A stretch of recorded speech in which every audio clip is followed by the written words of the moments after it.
Today we are talking about 10 things I avoid doing in all of my projects and who I would break these rules for. These are design decisions with longevity in mind and practical use put to the test. I'm Paige Gray. I'm an interior designer here helping you make intentional design decisions while renovating. Quick call to action, if I can ask you a favor, please subscribe to my channel and like this video. I appreciate you all showing up for me in this way. It allows me to continue bringing interior design advice directly into your home. For more interior design advice on the daily, as well as behind the scenes on projects and my life, pop over to Instagram and check me out at Paige Gray Studios. I get so heated about this first one, I have to kind of calm myself a little bit down. I don't know why this exists in real life. I don't know why it's even a thing, but viscose in rugs, avoid it. Avoid it at all costs. Viscose is a material content that looks beautiful in rugs, I'll give it that. It has a luxurious sheen and a really soft hand to it. But practically speaking, let me save you some money and a whole lot of time and heartache by saying just avoid it at all cost in area rugs. I learned this lesson myself the hard way. I had a hand-me-down carpet that I received without a tag telling me the material content of it. We have a senior dog and she had a moment on the rug. I used my steam cleaner, and the thing about viscose is, as soon as it gets wet or humid, it is ruined. The fibers become weak and it is almost, if not impossible, to revive them and make them come back to their original luster. I would break this rule for something like a wall tapestry or a vertical art piece. You can enjoy the luster and the beautiful fibers that are viscose,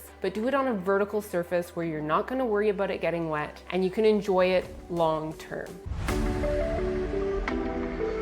You can hate me for this next one, honed marble in a kitchen. I am right there with you. I love the look of it. It is a beautiful, soft, luxurious, sumptuous, velvety surface with the most depth of any stone. I'm not negating its stunning visual qualities here, but it is a porous material, which means it absorbs stains from coffee, oils, and water. And those stains, they are there for good, unfortunately so. Plus, it is quite a bit less durable than hard surfaces like quartz or granite. I would not be using it for myself and my own family, just knowing the way we live in our kitchen, it is a workhorse space. I would break this rule if you are a highly meticulous person who lives in a very organized, neat way. If you're okay with the ongoing maintenance or simply want to add a luxurious touch, then it's a choice you can make, but just know ahead of time, it is not a set it and forget it material. Let's talk about light leather surfaces. Growing up, my mom always had a formal living room, and inside was all this beautiful, sumptuous cream furniture. There was a pair of stunning white leather occasional chairs, and I sat in them with my brand new Guess jeans. And I tell you, the hours that my mom spent trying to get those blue stains out of that white leather was a remarkable feat. Unfortunately, it always had a blue hue to it, because when you're sitting with new blue jeans, the warmth of your body can transfer the dye from the jeans to whatever you're sitting on. I would break this rule for clients who are really careful about what they wear and where they sit. Before we judge, I have had clients like this in the past who have house pants that they put on when they come indoors, and those are the pants that they wear while they sit in their indoor furniture. Those clients are whom I would break this rule for, alongside applying leather to surfaces that you don't sit on regularly, such as an ottoman. We all love an industrial feel. However, when we are trying to force this look upon an architectural style that it doesn't belong to, not only does it feel out of place and out of character, it simply reads as trying too hard. To me, faux brick can look a little cheap and out of place when you put it in unexpected spaces that you think is going to add that extra fun quirk, and in the end, it just comes across looking weird. An example of this would be something like, oh, I'm gonna deck out my powder room in faux brick. You're not fooling anyone. The brick wasn't there when you bought the house, and we can all tell. I would break this rule for people looking to add a traditional flavor to a home in the area of fireplaces. Along with doing it in this particular application, I would encourage you to do it in the full-scale brick, not the slim stuff you see in the building store or an applique sticky that you put on your wall. A full-on brick. This requires that you plan for it in your design phase, and most likely that you're gonna hire some sort of masonry expert to install it.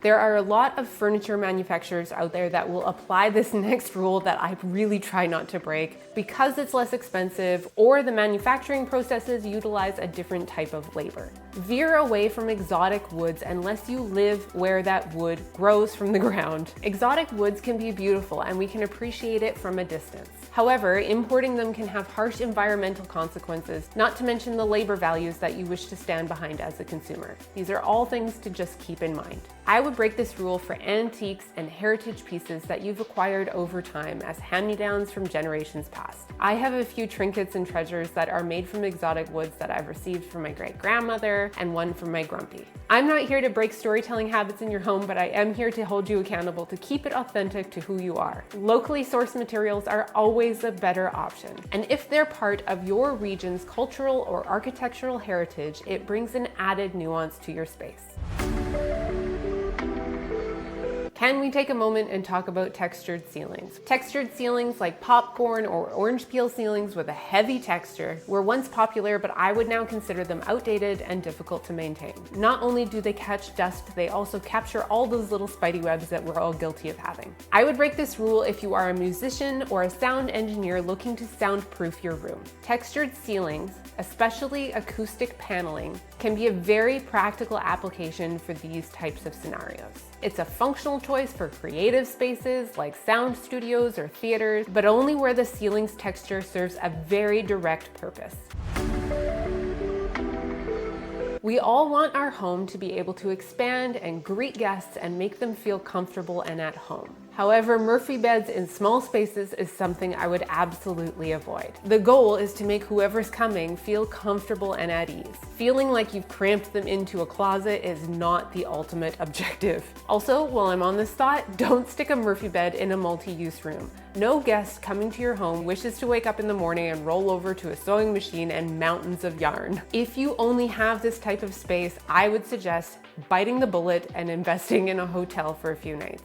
Your guests will thank you for it. Murphy beds can be really practical in a pinch when you're not serving guests that often and you need a space on a dime. But consider the fact that their functionality really only has its highest gain when you've considered the amount of space they take when they're folded out. I would say that you could break this rule for someone that you know who knows you well and is coming to your home and doesn't really mind where they sleep. However, that being said, I wouldn't even make my mother sleep on a fold out, so how about you just avoid it and don't do that to yours either. Give people a proper space to come, relax, and enjoy your home. I would break this rule for situations where you have young kids that are looking to have extra expandable space when they have sleepovers. Let's be real and address the real elephant in the room, which is these beds are not at all comfortable. Small bodies are much more flexible, but I will be the first adult in the room to say nobody wants to sleep on that when sleep is the top priority.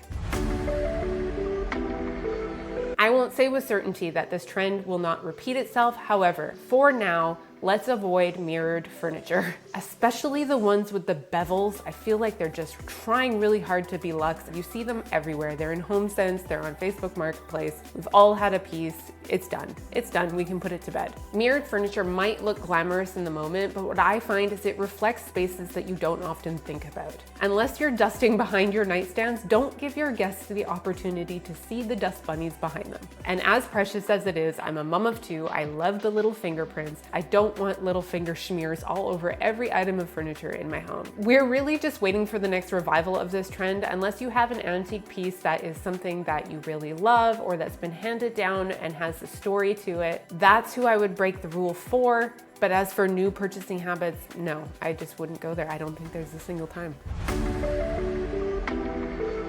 I've talked about this rule before here on YouTube and on Instagram and at length to family and friends and whoever will listen. Let's talk about clawfoot bathtubs. Clawfoot bathtubs look amazing, but they will immediately make a small space feel cramped. The practical considerations around cleaning the floor and spills behind them is just not worth the hassle. Not to mention they just take up an enormous amount of useless space. space. They're not the most practical for everyday use because they don't generally integrate a shower, and when they do integrate a shower, have we not all been to the cutest little Airbnb? You go to have a shower in one of these clawfoots with the circular shower curtain, and as soon as the heat of the water is coming out of that shower head, all of that plastic gravitates towards your body and you're clawing it back from every single angle. I would break this rule for people who have a football-sized bathroom, who love tubs and don't plan to sell their home. In this case, the tub itself is a luxurious, fun feature that you're going to utilize the way that you love tubs every single day. Last but not least, fake plants. We can't leave this video without talking about fake plants. I've talked about it before, and I'll talk about it again and again and again and again. Unless you're 1 inch away from not being able to keep yourself or other things in your home alive, or you really hate plants, in which case I question why you have fake ones in your house in the first place. Paint a wall green or put down a green area rug. There are lots of places to integrate color in the way that brings the outdoors in without putting a literal representation of it, and yet not that literal because it's not real. You see my frustration with this. To me, 99% of what's out on the market looks cheap and tacky, and it's gonna attract dust like nobody's business. They also lack the color vibrancy that is seen in a real plant, and no matter how much you dust them, the sun and the UV rays are going to affect it, and it's going to be dull and dated in a matter of weeks. I grew up in a house, my mom had fake plants everywhere. Once a year, she would take them all out onto the lawn and hose them all off. Me and the neighborhood kids would love it because we'd have a whole jungle for the day. But can we take a little more care ourselves with our interior design aesthetics and integrate faux greenery in new ways, such as photography? This is the perfect place. Break the rule. If you want to have faux plants in your home, why not an oversized, beautiful photograph of the forest floor? Get an oversized image printed on metal or have it framed really beautifully with a nice thick matting. Bring the outdoors in photography. Do not buy fake plants. Just don't do it. I promise you, by integrating 2D photography of outdoor spaces into your home rather than a 3-dimensional plant, it is going to be a timeless consideration for your spaces, and you're going to be able to shift your spaces, your design aesthetics, or your floor plans so much easier with art on the wall. If you've enjoyed this video, shameless plug here, please subscribe to this channel. I see all of you showing up for me in this way. I appreciate it because it lets me continue to show up here and provide interior design advice directly into your home.